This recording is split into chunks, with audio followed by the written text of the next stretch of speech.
Hi, welcome to the video. My name's Dychronic, and today we're going to take a look at the Destiny 2 weekly reset for July 19th, 2022. Obviously, I did not do a weekly reset last week because I was out of town, but this week we have the new Solstice of Heroes. There's a lot of stuff to cover. Firstly, before we get into the weekly reset, the first thing you have to do when you log in is speak to Eva. Obviously, there's going to be a lot of similar stuff to last year outside of the decoration, which is very floral, by the way. She introduces you to a number of different things. First of all, she gives you your first set of armor. Oh my god, there's a lot of things here. First thing you gotta do is equip the full set of armor. I'm really good at clicking. Look at me go. And then you speak with Eva, and she gets you started with some leaves. And I read this in the TWAB. You have these leaves and these silver whatever that transform to this. And basically, you play a bunch of different things. You get certain materials. You then go play the seasonal thing for this. I assume this is the EAZ. You convert those into different materials. And then you can use those to upgrade your armor, re-roll your armor, buy some of this stuff for etc, etc, and there's also challenges along the way. So yeah, all of this is just telling you how to get certain things, and this is the bonfire bash activity stuff. And then of course there's the event card. Obviously you go to Eva Levante and there's a bunch of stuff. Well, this looks like the Age of Triumph stuff. I do remember reading that you can upgrade the event card with actual silver, and I don't know if these are exclusive to that, but these are just cosmetics, hopefully. Beyond that, you just have to complete a bunch of different challenges. You complete all these challenges, you get a bunch of different rewards. I assume these are tied to the triumphs as well.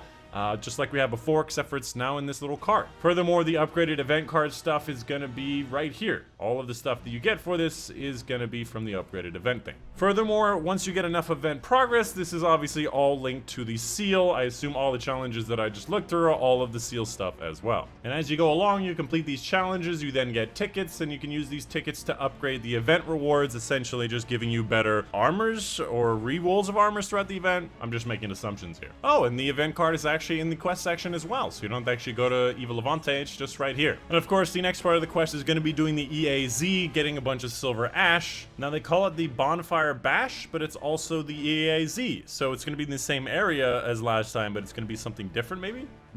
Celebrate the solstice by building a bonfire in the EAZ and burning it down. Oh, Eva, being a little weird, huh? Moving on, let's go ahead and get into the regular weekly reset, starting out with the Nightfall Ordeal. For the Nightfall Ordeal this week, it's going to be the Warden of Nothing, and that's going to be the Prison of Elders mission with the big servitor, and this one should drop the duty bound if the rotation is the same as before.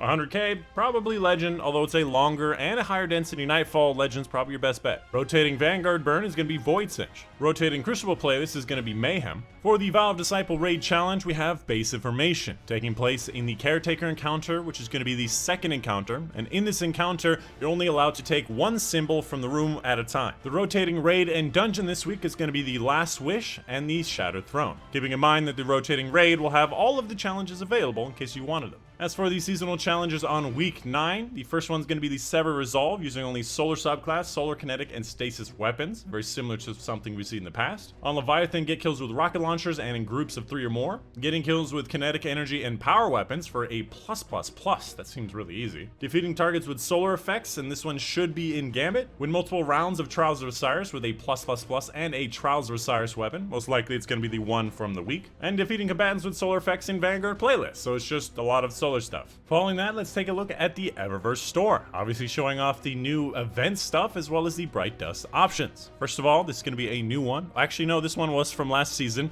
even though it has that new symbol. I did remember seeing this from last season, where you breathe in and you get that little bit of aura. We have the Happy Smiles, which basically is just smile and dance. We have the Beach Ball Effects ornament, or not the ornament, the transmit effect. I did see this from last time, and of course the Tangerine Gloss, and I remember this name because it was a very, very odd shader, and I don't know where to use it. Beyond that, we do have some of the weekly offerings, which I imagine a lot of these will be contained in the event section. So if you just click on this part, the event section, you can see this, again, the Solstice event card upgrade. You can see all of the different armor sets that are available from the previous years. Keep in mind, there is a silver and a Bright Dust version as well. So if you wanted to get the full glow set and you have the silver Bright Dust, you can actually purchase this. You may have to wait for the full version of the armor before you can use them, but that is available. After that, we have a bunch of different finishers. We have different ornaments, like for example this ornament for the Wither Horde, if you want to. Actually looks kind of cool. We have the ornament for the sidearm, the what's this thing called, the Forerunner. That shows you how often I use that. Of course, we have a bunch of different emotes that are very And of course, a bunch of different emotes that we saw from last year. I believe these two are going to be the new ones from previous years as well. I believe the donut is actually a new thing, or at least I want it to be new because I want it, and I'm going to put it in my thumbnail, either way. Oh, that's a very interesting one. We have a bunch of different stuff from ghost shells to different items. I like the little shark. Do have that. The clam's cool. Beach balls, sparrows, etc., etc. Everything is available to view right here, most of which will be available at some point for Bright Dust in the regular Bright Dust section, although they do keep a few of them out of the rotation. Just check back every week to see what they have on offer. Furthermore, for some of the other Bright Dust options, first of all, we have the Festival of Dance. I do remember this from last year, so this is not something new. We have the Guardian Glaive, which I assume the fact that it has a glaive means that it's newish. It does have that symbol right there. We have the Jubilant Shell, the Beach Ball like we saw before. We have the Black Razor thing. I don't know why the picture is so dark in here, but it's always been a little bit dark. We have the Solstice shirt, Cashmere shirt. That looks like this. We have the ornament for the Merciless. We have a Ghost Projection. We have a Cabal Shield effects transmit. We have the Shocking Entrance effect. We have the Sandcastle effects, which I think is pretty fun. We have the Regal Daring, which definitely looks like a new shader. At least I've never received it. We have the Grand Luster, which is a decent shader with some gold and some purple. I do prefer the Callous one.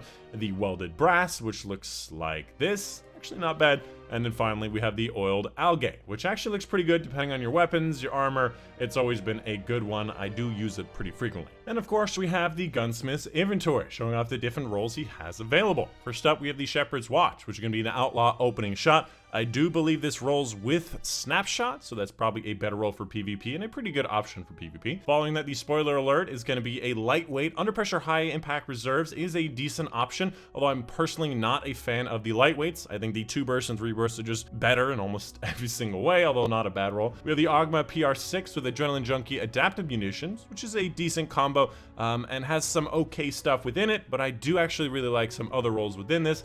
We have the Funnel Web, which is Subsistence Adrenaline Junkie. Definitely a really good roll on this, although I do believe there's some better ones. My mind is telling me this has Frenzy, but maybe not. Otherwise, an okay roll, but I'd like to see a bit more range. Polarima B with Ambitious Explosive Light, which is pretty good, although this can have auto-loading plus Explosive Light. Ooh, and it does have Impact Casing, Quick Launch, and a Reload Masterwork, so a pretty good roll, actually. Although, obviously, you can craft this and, of course, get auto-loading, which is better. And, of course, a GL5, which is going to have Stats for All and Frenzy. This does have Explosive Light, and I think Stats for All is one of the better things, and it does not have Spike Grenade. So not a great roll, but not a bad one either. And of course, a big thank you to my patrons on Patreon. Specifically, a big thank you to Mom and Dad, Postalones, Unbox World, my Nixie Boxing, Toon Panther, Case Reagan, for the support on Patreon. And that's it. Hope you guys did enjoy. My name's Dychronic, and I'll see you guys on the next one.